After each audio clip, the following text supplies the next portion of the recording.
Business in Silicon Valley has always been different, even unorthodox. In fact, sometimes it doesn't look like business at all.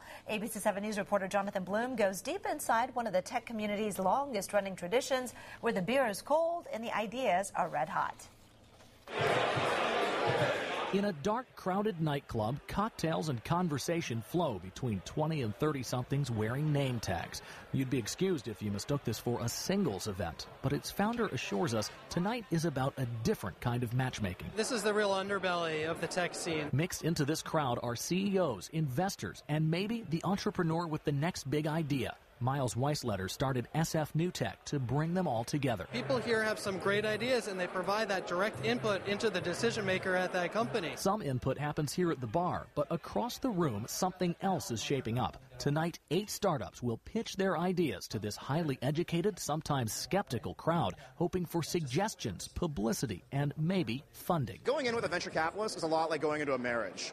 I would like to know someone very in-depth before I decide to give them a lot of money. In that case, consider this a first date. We all know that relationships are important. The pitch starts like what you'd hear in a boardroom, though instead of a few people to captivate, you've got a few hundred, and most of them had a few drinks while the DJ was playing. It helps to start with a joke. Anyone else feel like starting a startup? The reality is you're actually going to lose your job.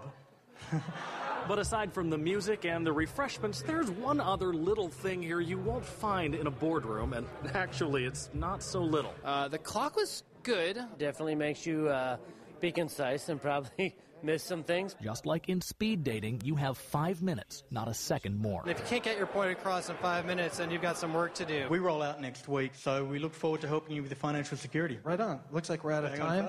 Thank you. Then come the questions. It's a savvy crowd. I was actually quite well warned about what to expect with the questions. How are you going to reassure users that their data is secure? When the data is being recorded on the phone, it's all encrypted locally. You said it's not going to be social, but is that the end game for that? We don't want to go in a social direction. That's not our DNA. But survive the grilling, and you could be like Xavier Damon. Surely enough, the White House actually used Storify. Cool enough for the president and Oprah, social media tool Storify debuted here last year and has since raised $2 million.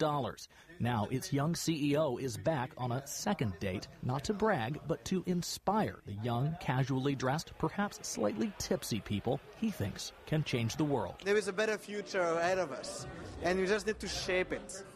And entrepreneurs, hackers are the one who are going to shape this future. In San Francisco, Jonathan Bloom. Right on time. ABC 7 News.